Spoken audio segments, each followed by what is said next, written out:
Hello everybody, this is Michael Watson, and I'd like to welcome you back to our third mini lesson in this core transformation series. Today's lesson is about 15 minutes long and it includes a segment from a live training, so make sure that you're comfortable and let's get on with it. Today's segment is about aligning perceptual positions, which is something special. Although it's not included in the book Core Transformation, it is often included in core transformation trainings. It was developed by Connie Ray Andreas.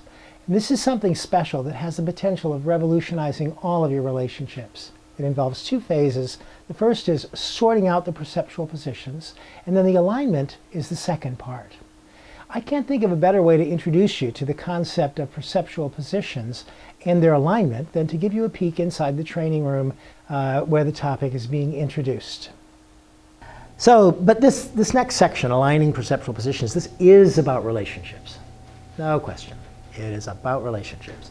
And so it's different. It's a step aside from the core transformation process, which we will return to after it. It's not about parts. It's not about positive intentions that they have. It's coming at it from a whole different angle. If I were to get a ball that were painted black on one side and white on another, you've probably all heard this metaphor before. And I held it up right like this. So here's the black part and here's the white part. Margaret, what would you see? This is the white part. Let me give you a clue. Here's the white part. So you'd see a white ball, right? And guess what? I'd see a black ball. And we could argue until the cows come home about whether the ball was white or black, by the way, from our perceptual positions, and we would think that we were right. Until we looked from Sarit's place or Diana's place. And they'd see what? Half and half. It takes three positions to be able to evaluate or understand anything. At least three positions. This is just a good rule of thumb to apply when, And the funny thing is, in human relationships, there's somebody that you have difficulty dealing with. Well, I know what two of the positions are. Us and them. Yours and theirs, right? And what's the third one?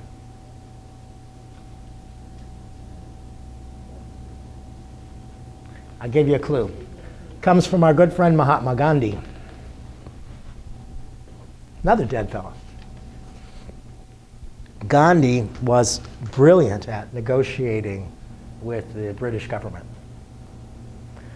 And it was amazing to people, right?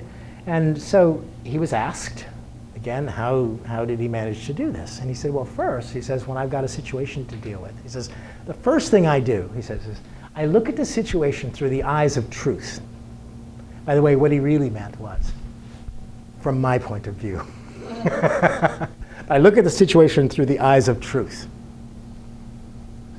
And then, he said, then I take a little time to examine the position, to examine the situation from the position of the viceroy.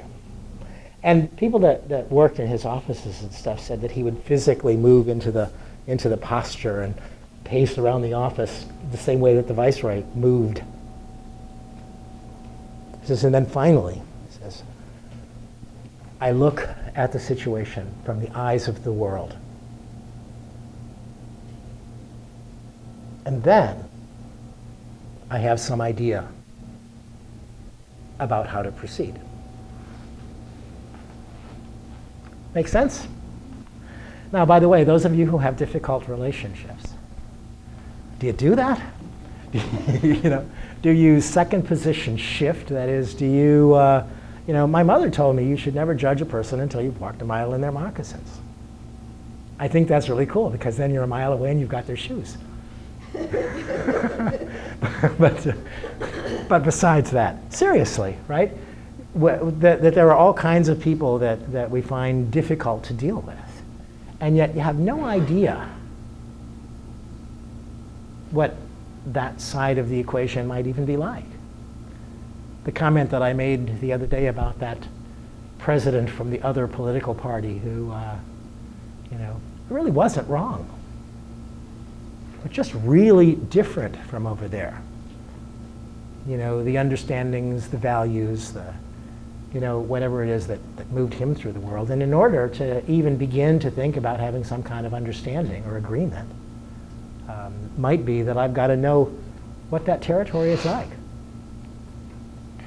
So that's one of the things that, that this can help us. Now, by the way, so there's self-position. That's where you are you. There's other position, where you are second position shifted into that other person. And then there is the observer position, or the eyes of the world, just an external, neutral observer.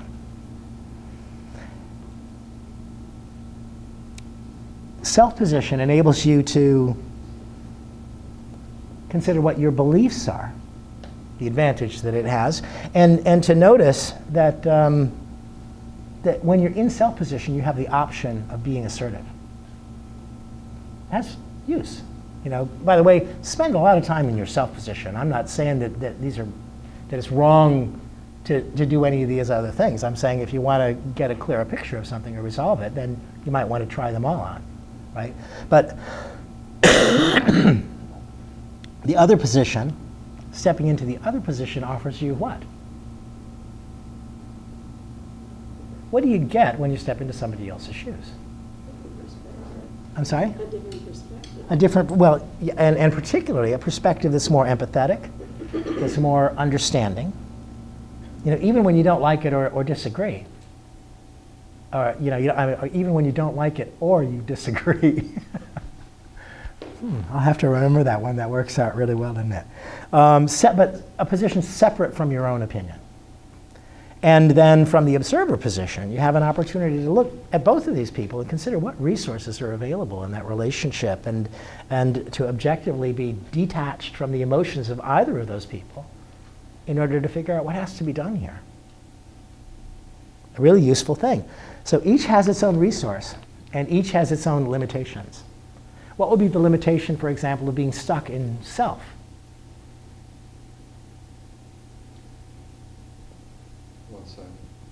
One-sided, yeah. I'm sorry? So you wouldn't have empathy. What would you have instead?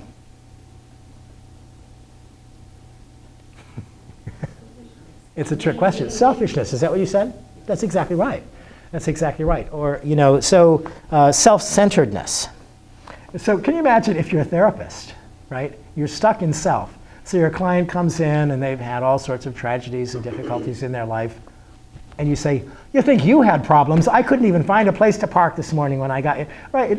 It's not good therapy, right? Or what would be the drawback of being stuck in other position? I mean, fortunately, we don't get stuck there, but what? Well, or do we? Stuck in what? Other position. Other position. The position of the other. Don't get your needs met. It's called codependency, by the way. You ever heard of this? You know, some people, when you die, somebody else's life flashes before your eyes. Yeah, well, that's what it'll get you. That's what it will get you. Can you imagine, as a therapist, again, being crippled by your client's drama? You can't be very helpful to them, you know, when that's what happens. Now, I'm not saying not to be human, by the way. There's certainly, I think there's room in therapy for enough empathy to maybe bring about a tear every now and again and stuff. I'm not that kind of like saying, oh, you got to be cold clinical. I'm saying, but you got to be you. And if you're really stuck over there, you've got nothing to contribute. What you've got is 2 clients in the room and no therapist at all. Stuck in the observer position? What's the problem with that? I'm sorry? I said you can't decide. Yeah, and it tends to be, I know some people that are stuck in observer position. My experience, and it's a rather judgmental description, I realize, but I'm saying, what's the problem with it? I think they're a little bit dead inside. Cold, aloof, detached, emotionless. You know, as a therapist again, well, so my client presents their problems and you say, well, yeah, but you know, 100 years from now, who will even care about this? Right?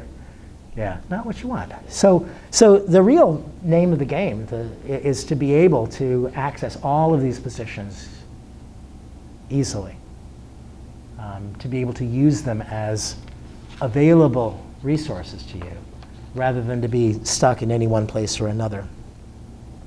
So here's what I'd like you to do, just a little thought experiment. I want you to take a moment to think about a difficulty with another person, just somebody that you have difficulty with. You know, and I don't mean, again, the worst case scenario in the world, but something that's like a 3 or a 4 on the Richter scale of difficulty. And go into self position.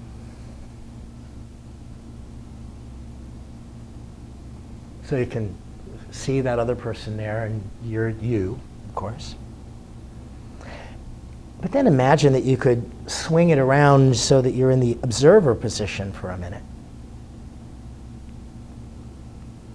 You know, as though you're seeing someone else. There's a couple of people out there in front of you. And notice how the experience is different than when you started out in that self position.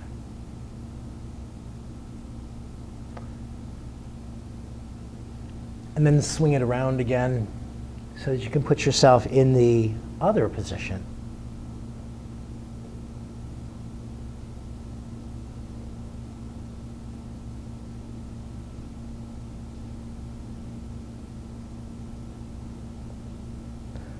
So at this point, you've already had 3 experiences. As yourself, as an objective observer, and as the other person.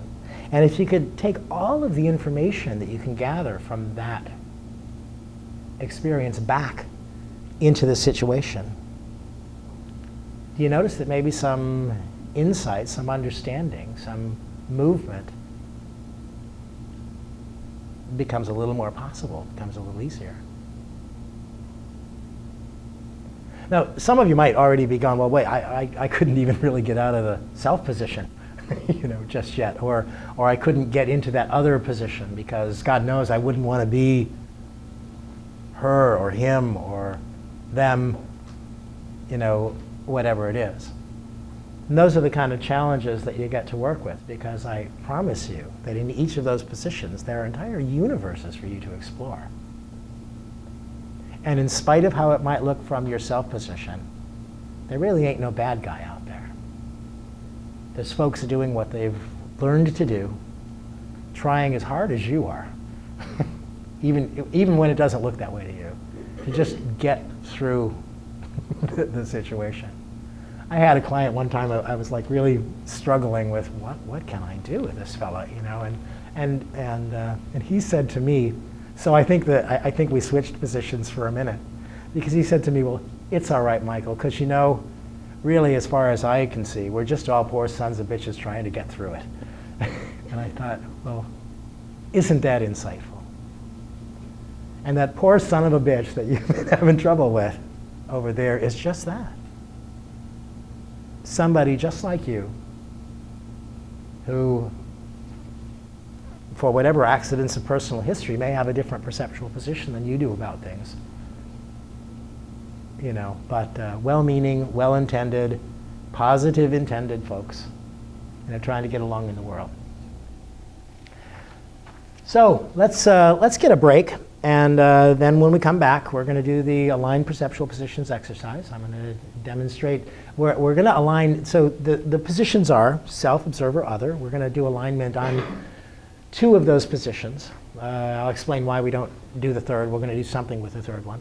But we're going to do alignment on them, and we're going to demonstrate them one at a time. You're going to do them one at a time as an exercise, and then come back for the next part, and then do the exercise, and so on. So that'll take us up to lunchtime. So now, I don't want to oversimplify the process. It's about alignment, not just about taking these positions, but about fine-tuning them in a particular way. For example, when you step into another person's shoes, are you able to do it cleanly without taking your own opinion or position with you into that situation? That's an important point. And when you see the other person in your mind's eye, Do you see them at eye level, or do you look up at them or down at them? Is your objective observer position as objective as it can be? We often say to people, if I were you, I would do this or that. But it's usually not true, because if you were doing this or that, you'd be yourself in their position. And that's nothing like being them at all. When you can look at any situation from these cleanly sorted perceptual positions, new possibilities and understandings open up, and transformation can occur. There's so much more here, but for now I'd like you to consider these ideas a bit, in the hope that you can see what a difference they can make when you take the time to apply them more fully to some of the challenging situations or relationships in your life, in your experience. That's it for now, so thanks for joining us. And if you're on our list, you'll be getting another lesson in your mailbox, just like you did this one. If not, you can subscribe to the blog by using the link over there on the right. And we'll see you again soon. So till then, live with a happy heart and a playful spirit and a peaceful mind. Bye-bye now.